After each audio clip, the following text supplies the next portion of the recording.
Et c'est l'heure de l'interview de la matinale. Notre invité du jour est l'économiste Pierre Larouturou, qui se lance à partir de ce vendredi dans un tour de France avec le collectif Climat 2020 afin de sensibiliser sur l'urgence de la situation et de présenter le pacte finance-climat. Alors maillot jaune de l'écologie ou plutôt maillot à pois rouge et blanc ou plutôt maillot vert, on ne sait plus comment vous situer sur l'échiquier politique. Bienvenue à vous, je vous cède le micro. À toi Morgan. Merci Sabine, et on en profite pour dire que le Tour de France en fait commence véritablement demain puisqu'il y aura une conférence de Monsieur Larouturou à l'amphi 45 de la faculté de Jussieu, demain donc 19h, mais on le rappellera. À la fin de cette interview, tout sujet peut faire l'objet d'un trait d'esprit. C'est ce que disait le grand Oscar Wilde. On le mettait donc au défi, l'arène. Son trait, l'arène n'est pas un sujet. Le réchauffement climatique, lui, semble en être un, puisqu'Oscar Wilde dit aussi, si la vie réelle est un chaos, en revanche, une terrible logique gouverne l'imagination. Le projet de mon invité de ce matin fait 411 pages. Il est publié chez Odile Jacob, coécrit avec Jean Jouzel, préfacé par Nicolas Hulot, le monsieur écolo de notre gouvernement. Et en fait, c'est bien l'histoire d'un rêve, le sujet, le résultat de l'imagination, l'utopie politique d'une Europe où l'écologie nous évite le chaos. Et il faut de l'imagination pour mener ce projet. Notre politique en manque peut-être un peu, mais ce projet de mon invité est toujours gouverné par une terrible logique. Et c'est cette logique dont nous allons discuter ce matin.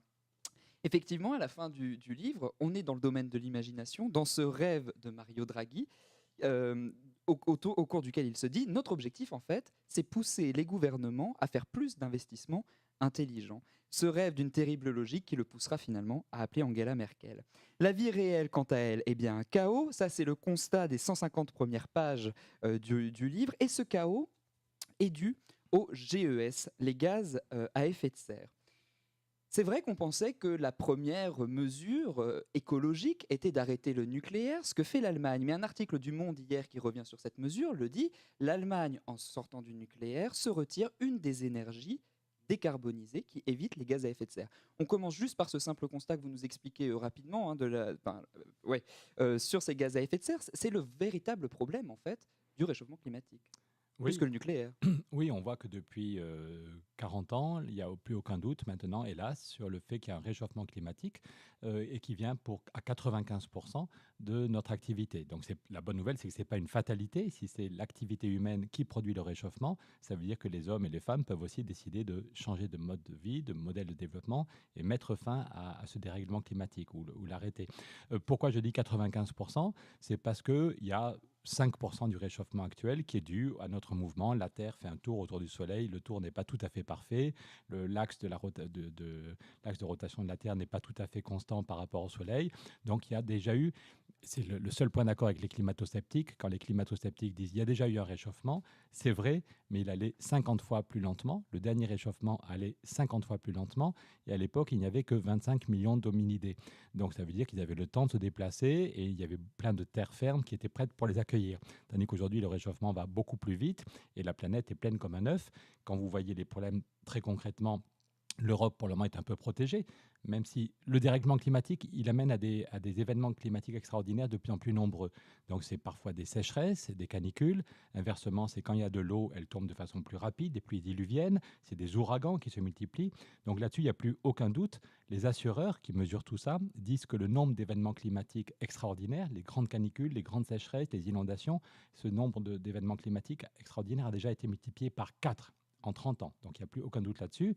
En France, par exemple, il y a 2 ans, vous vous souvenez des inondations, l'île de France était sous l'eau, et bien du coup, le blé pourrissait ou le blé ne se remplissait pas, les pieds de blé ne se remplissaient pas. Et très concrètement, ça veut dire que la récolte de blé a perdu moins 30%. Moins 30%. Heureusement que l'Ukraine a fait une bonne récolte, sinon on aurait des tickets de rationnement tous les matins pour aller chercher du pain à la boulangerie. Donc, en Europe, on est plutôt protégé, même s'il commence à y avoir quelques problèmes de sécheresse, de canicule. Mais en Afrique, la FAO estime que si on ne change pas, que le scénario le plus probable amènera à de moins en moins d'eau, de plus en plus d'évaporation et donc que les récoltes vont perdre moins 40%. D'ici 30 ans, ça va venir très vite. Le scénario le plus probable, c'est des récoltes qui perdent moins 40%, sachant que la population de l'Afrique va doubler. Voilà, donc il n'y a pas besoin d'avoir fait beaucoup d'études pour comprendre qu'on va avoir un très gros problème. La Banque mondiale annonce, et c'est les chiffres les moins pessimistes, annoncent 140 millions de réfugiés climatiques dans 30 ans, chaque année.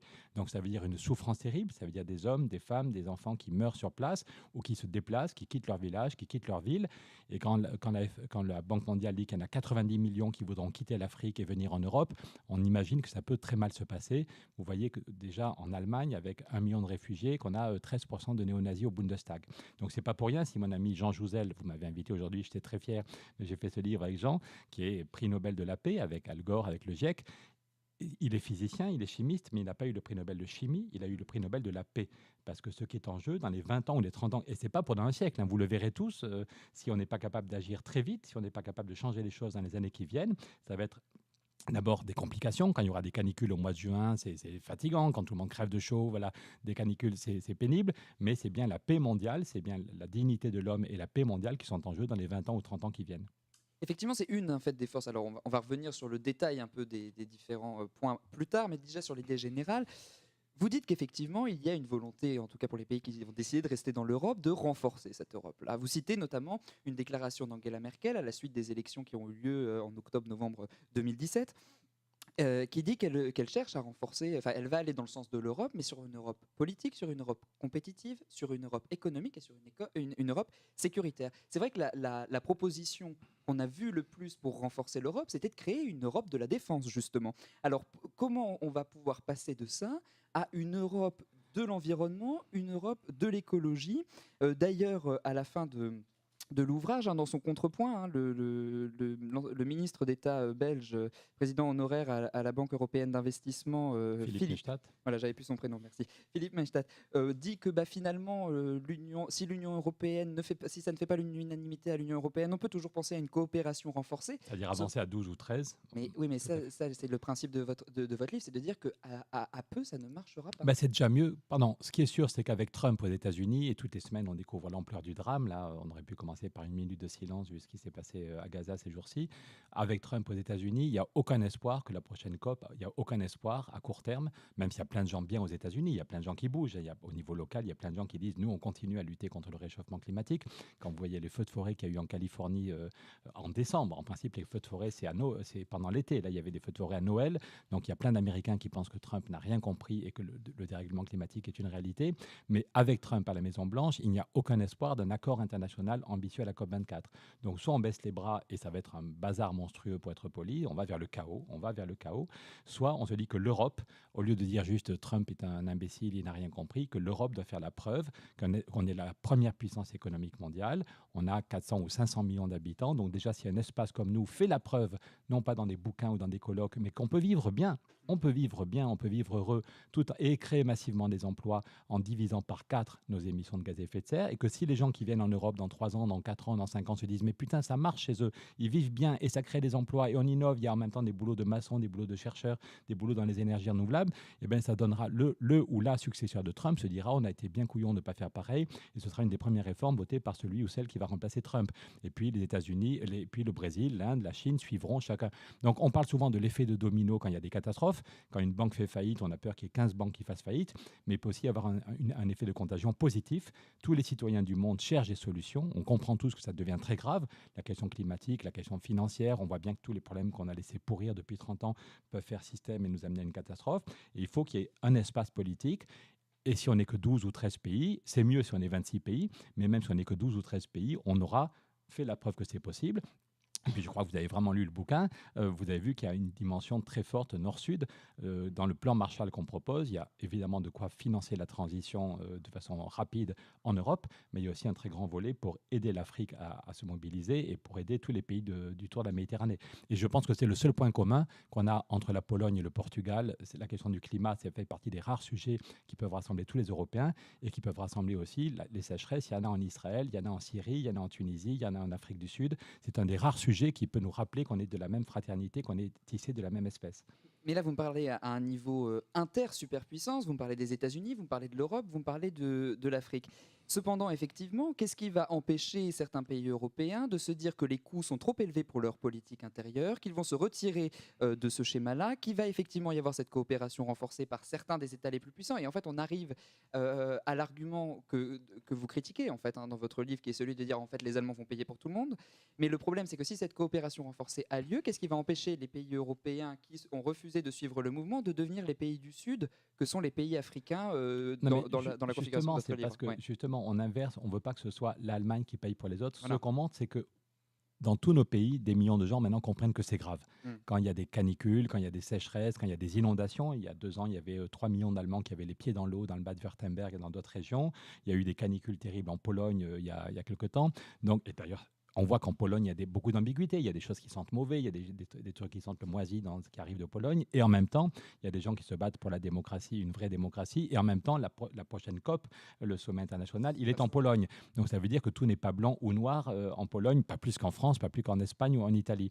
Donc au lieu de les pousser dans les bras des nationalistes, il faut montrer aussi aux Polonais, aux Hongrois, que l'Europe est utile pour régler leurs problèmes, que l'Europe va les aider. Aucun pays n'arrive à financer cette transition tout seul.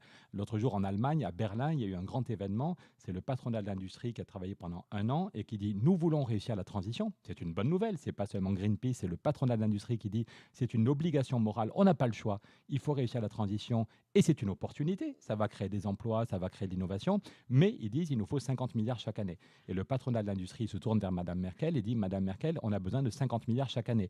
Et Merkel fait gloops, elle ne sait pas comment le financer. Aux Pays-Bas, le niveau de l'océan qui monte, ça les fait flipper. Il y a un tiers du pays qui va être en dessous de l'océan si l'océan monte de 1,50 m ou de 2 mètres. Ils ont lancé la semaine dernière des travaux colossaux pour améliorer une digue de 32 km de long. Ils ne savent pas comment financer la transition. Donc les problèmes ne sont pas les mêmes au Portugal, en Pologne ou aux Pays-Bas, mais tous nos pays sont confrontés au même problème de savoir comment financer. Or, nous, ce qu'on montre, c'est qu'il y a des financements qui sont disponibles au niveau européen. Par exemple, il y a 5 ans, avec Stéphane Hessel, avec Michel Rocard, notre slogan, c'était « Pour sauver les banques, on a mis 1000 milliards, il faudrait mettre 1000 milliards pour sauver le climat ». Il y a 5 ans, il y en a qui disaient « Ouais, super, vous avez raison ». Et puis d'autres disaient « Mais non ». Voilà, c'était le collectif Roosevelt. Et certains disaient « Mais non, c'est pas sérieux, la banque, les arguments qui évitent toute réflexion, les Allemands ne voudront pas ou la BCE ne voudra pas ». Et puis, il y a 3 ans, il y a un tabou qui est tombé, c'est que la Banque centrale annonce qu'elle va créer 1000 milliards. Mario Draghi voit que l'activité retombe, qu'il y a un risque de récession. On raconte dans le livre comment Obama en a parlé à Merkel, comment Tim Geithner a fait 8 heures d'avion pour aller voir Schäuble dans sa maison de campagne et le convaincre. Mais ça y est, ce qui n'était pas possible une semaine avant, ce qui n'était pas sérieux, la Banque centrale dit qu'elle va créer 1000 milliards, ce qu'on appelle le quantitative easing, pour faire peur aux gens, pour pas qu'ils s'en occupent. On dit aux gens, circulez, vous comprenez pas, on met des mots compliqués, mais c'est très simple. Et au total, je vous fais la version courte, la BCE a créé 2500 milliards en 2 ans et demi. 2500 milliards.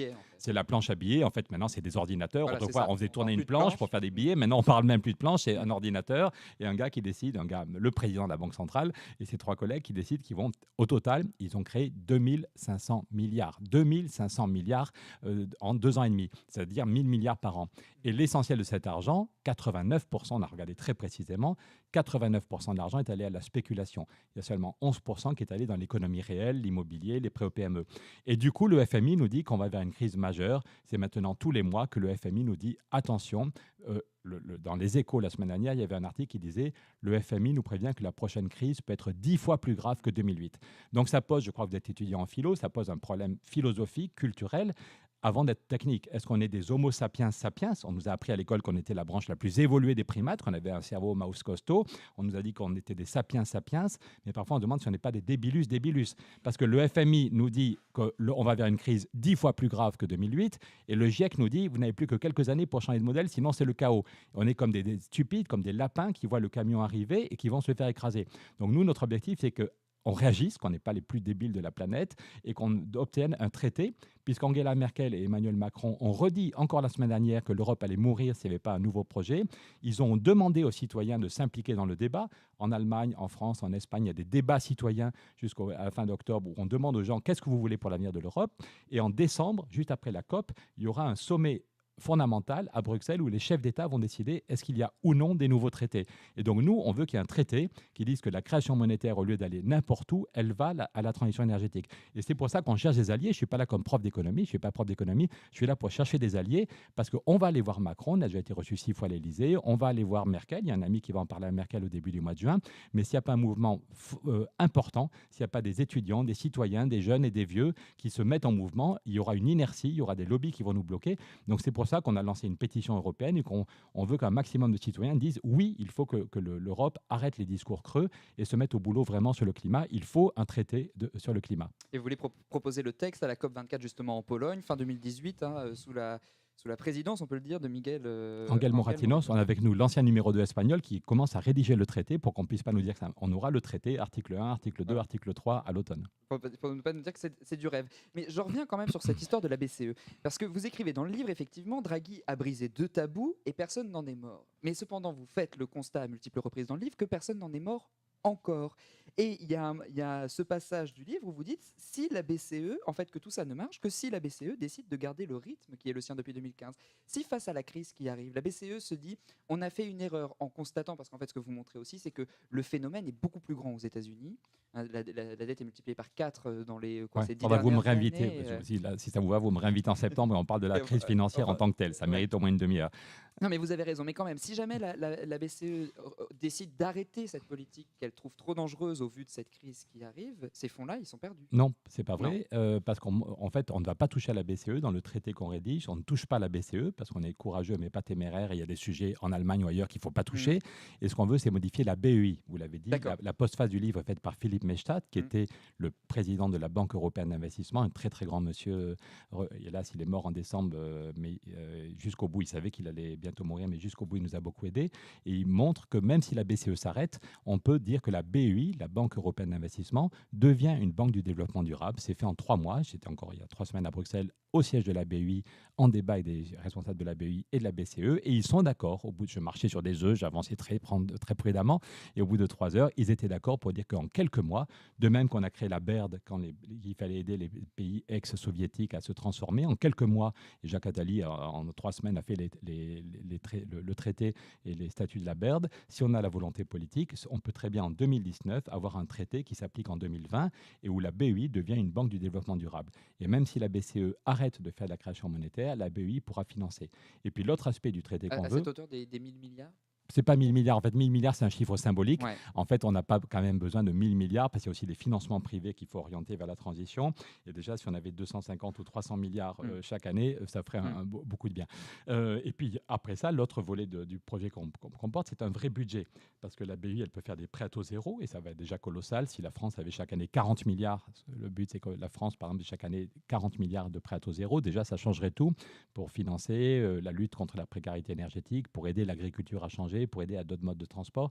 Déjà 40 milliards chaque année pour la France, ça changerait tout. Mais on veut qu'il y ait un vrai budget. De même qu'il y a un budget pour l'éducation, il y a un budget pour la défense, il y a un budget pour la santé dans tous nos pays. On veut qu'il y ait un budget climat. Et quand Emmanuel Macron dit qu'il veut un énorme budget au niveau européen de plusieurs centaines de milliards, nous on dit chiche, pour le climat, il faut 100 milliards. Pour aider l'Afrique, avec des dons, pas seulement de l'argent prêté, de l'argent qu'on peut donner à l'Afrique avec un contrôle intelligent, une coopération intelligente, mais aussi pour financer des travaux. S'il faut isoler le bâtiment où on est, la Normal Sup, ou si vous, dans l'immeuble où vous habitez, il faut faire des travaux, on aimerait que la collectivité paye la moitié. Qu'on puisse dire que tous les travaux sont obligatoires d'ici 20 ans. Si on a compris la gravité du problème, il faudrait dire que d'ici 20 ans, tous les bâtiments publics et privés doivent être isolés.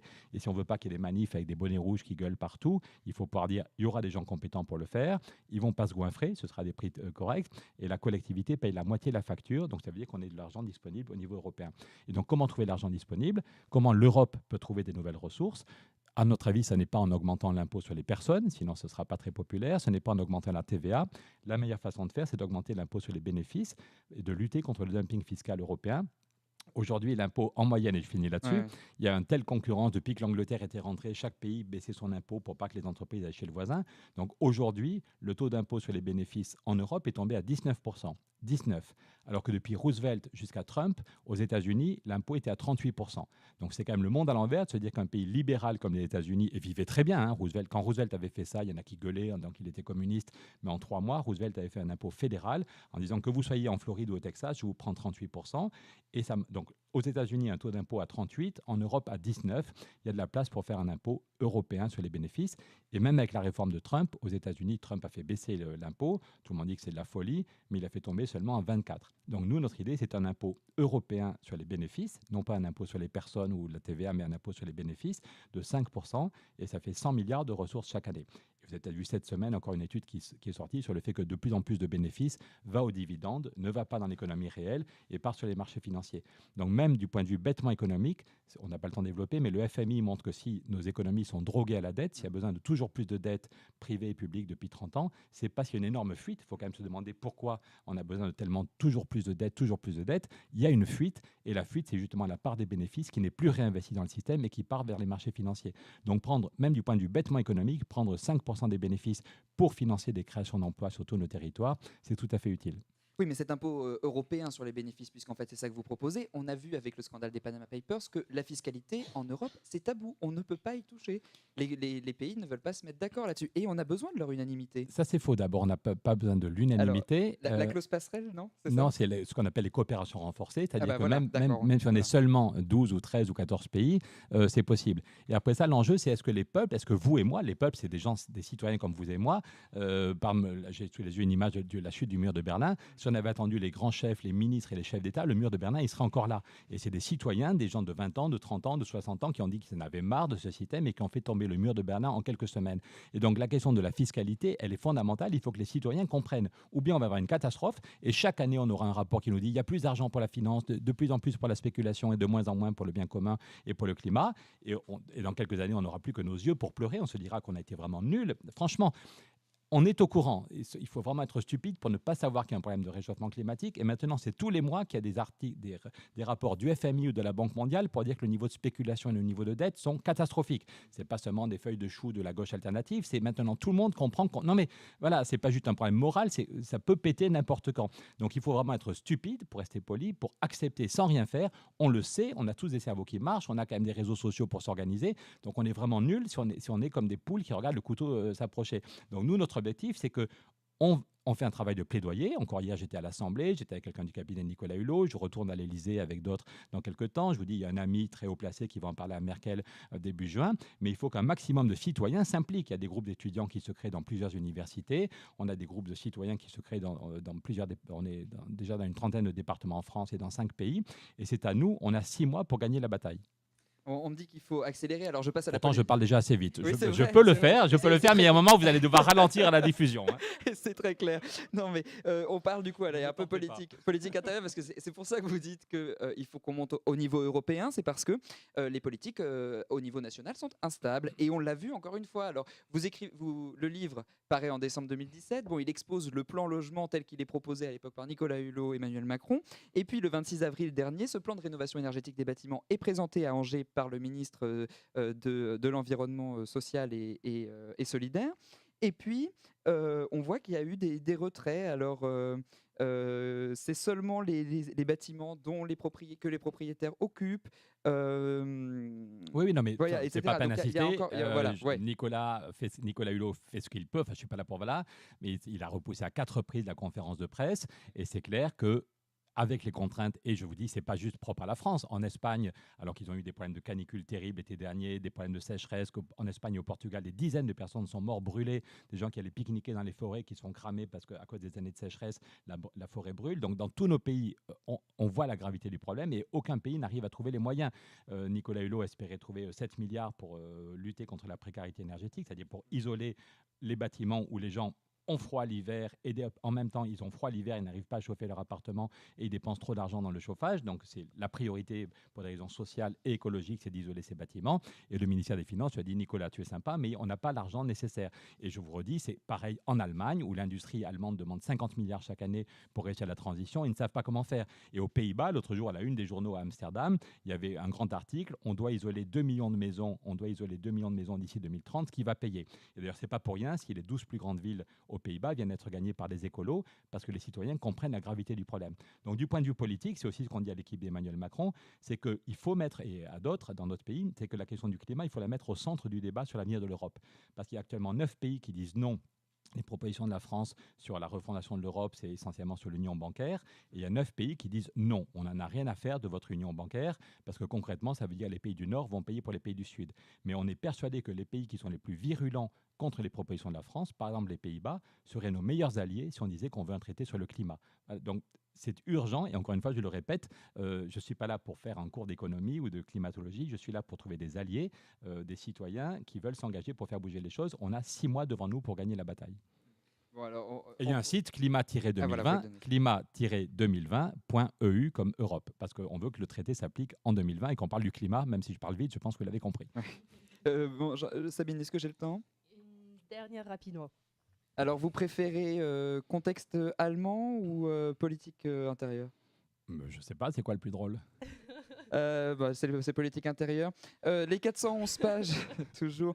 Les 411 pages, c'est le programme de Nouvelle Donne pour mai 2019. Non, alors je suis fier d'avoir été avec Stéphane Hessel et d'autres fondateurs du collectif Roosevelt et avec Anne Hessel et d'autres à Nouvelle Donne, mais là c'est quelque chose de beaucoup plus large. On a en même temps avec nous Laurence Parisot et le patron, on a fait une grande journée l'autre jour, il y avait en même temps Laurence Parisot du MEDEF et le patron de tous les syndicats européens. En même temps, quelqu'un qui était envoyé par le pape François qui venait du Vatican et un des chefs du Grand Orient, c'est-à-dire les francs-maçons. On avait en même temps la maire de Madrid qui était du Podemos et le patronat du bâtiment. Donc là, sur cette opération, le but est de rassembler. On a en même temps Jean-Pierre Raffarin qui nous soutient et Jean-Marc Ayrault. Jean-Marc Ayrault et les gens qui bloquaient Notre-Dame-des-Landes. Un copain d'Alternativa me disait, je ne pensais pas applaudir Jean-Marc Ayrault aussi fort dans ma vie. Donc là, on n'est pas... Non, mais il y a des sujets sur lesquels on clive. Laurence Parisot me dit, vous ne m'avez jamais convaincu sur le temps de travail. Et je lui dis, ça tombe bien parce que pendant un an, en tout cas en France, je ne parle plus du temps de travail. Quand je vais en Belgique, on m'invite pour parler des questions sociales. Mais en France, pendant un an, notre but est juste de rassembler très très largement tous ceux qui comprennent la gravité du problème du climat et qu'il est urgent d'agir, pas seulement en parole, mais en acte, et que ça passe par un budget. On dit que le nerf de la guerre, c'est l'argent, mais le nerf de la guerre contre le dérèglement climatique, et c'est la paix mondiale qui est en jeu. On voit bien que la planète peut partir en vrille pour plein de raisons, et qu'il est urgent d'agir. Voilà. Et ça peut se décider en quelques semaines. La naissance de l'Europe, ça s'est fait en 15 jours. Quand Schuman et Monnet ont eu l'idée de mettre ensemble le charbon et l'acier, c'est un truc énorme. Ça fait 50 ans qu'on se foutait sur la tête. À chaque fois, on faisait la guerre, et à chaque fois, on prenait le charbon et l'acier du concurrent pour lui taper dessus plus fort encore la prochaine fois. Et en 15 jours seulement, ils ont l'idée d'un truc énorme, révolutionnaire, pour être sûr de plus jamais se faire la guerre, on mettra ensemble le charbon et l'acier. Ça s'est fait, la décision s'est faite en 15 jours et le traité était signé 8 mois plus tard. Donc si les gens comprennent la gravité du problème, on peut gagner la bataille dans les mois qui viennent. Et la question du temps de travail, on en reparlera après. Il y a d'autres sujets importants. Voilà, là on veut sur climat et biodiversité. Non mais arrêtez avec les échanges politiques. Non, sans rien. Je suis. Je vous avais dit que celle-là. Non, pardon, je suis tout à fait sérieux. Pardon, je suis tout à fait sérieux parce qu'il y a des gens qui nous disent qu'ils ne signent pas parce qu'ils veulent garder ça pour le projet, pour les européennes ou pour les présidentielles. Non, le calendrier politique, je ne rigole pas. Je suis prêt à rigoler de plein de choses. Je suis un rigolus au fond de moi-même. Mais en vérité, on est dans un vrai calendrier et les traités européens, c'est cette année. C'est en décembre 2018 que les chefs d'État vont décider s'il y a ou pas des nouveaux traités. C'est pas après les européennes ou les présidentielles de 2049. C'est cette année que ça se décide. 3 ans pour agir, c'est le temps que vous estimez. C'est ce que dit le GIEC, mais donc si on veut que le traité s'applique en 2020, nous, notre but c'est qu'il y ait des financements qui arrivent en 2020, qu'on puisse régler les problèmes de formation, parce que vous et moi, on serait incapables d'isoler des bâtiments, donc il faut que des gens se forment pour isoler tous les bâtiments, il faut qu'on aide les paysans à changer de pratique, il faut qu'on développe d'autres modèles de transport, et le temps court, il y a un tic-tac qu'on entend, pas seulement pour finir cette émission, et donc on veut que la décision soit prise cette année, on veut que le traité soit ratifié l'année prochaine, peut-être par un référendum. L'idée d'Habermas, c'est un référendum dans tous les pays d'Europe le même jour, ça aurait de la gueule qu'au Portugal, en Pologne et en France, partout on dit voilà, bravo, vous avez vraiment lu le bouquin, et qu'en 2020 ça s'applique pour de vrai. Très bien. Climat-2020.eu. Merci beaucoup. Et conférence demain 19h à Jussieu, Amphi 45A. Voilà. On est d'accord. On vous retrouvera là-bas. Mais je vous avais promis une petite surprise avant de redonner la parole à Sabine. C'était bien que vous terminiez sur le charbon et l'acier parce que j'ai l'impression que c'est une fable minérale dont vous allez être le héros ce matin. C'est écrit en alexandrin. Miss Fontaine l'a écrite et vous la lit. Vous l'avez entendu ? Agir est nécessaire. Les fleurs pleurent et l'on plaint des plantes qui se plient. L'arbre cabre se délabre, on respire sans répit un air empoisonné dont les méfaits nous serrent. Voyez nos pôles, nos sols, nos frivoles métropoles, car c'est impardonnable, ne vous y trompez pas. Sur une pente droite, et malgré les débats, des milliers de cailloux roulent à une allure folle. Chaque caillou qui tombe en entraîne 1000 autres, dans une grande avalanche détruisant nos bâtisses. L'éboulement bouleverse, les averses avertissent. Faune et flore s'inquiètent et reportent la faute. On a pu par moments rêver une ère nouvelle. À leur échelle, des rocs arrêtent les fléaux, éphémères quelquefois, évitant le chaos, faisant preuve de culot. Jouons-y avec zèle. Quand la pierre roule, tout roule, et n'amasse pas mousse. Il faut que la roue tourne, ou tout s'effondrera. Plutôt que de jeter des galères à tout va, bâtissons ensemble un barrage anti-secousse. 1 000 milliards de cailloux suffisent à l'entreprise. Mais c'est heureux, on embrasse déjà autant. En réfrénant le flux, on gagnera du temps. Et scandaleusement, simplement, on l'enlise. Battons-nous avec rage pour que ce barrage bloque, sans sombrer dans une 24e syncope. Ne perdons pas de vue les valanches qui galopent. Merci beaucoup, Miss Fontaine. Très impressionnant comme toutes les semaines, non? C'est beau. Merci beaucoup, Pierre Larouturou, d'avoir été l'invité de la matinale Merci à de vous. l'ENS ce matin. Désolé, c'était court, on aurait pu en parler plus longtemps, mais on vous retrouve donc, je le disais, demain, 19h, Amphi 45A à la faculté de Jussieu, dans le 5e, toujours Sabine, puisqu'on ne quitte jamais notre On ne petite quitte enclos. jamais, on ne passe pas au-delà du Luxembourg, on l'a déjà dit à ce micro. Eh bien, merci à vous deux pour cet entretien.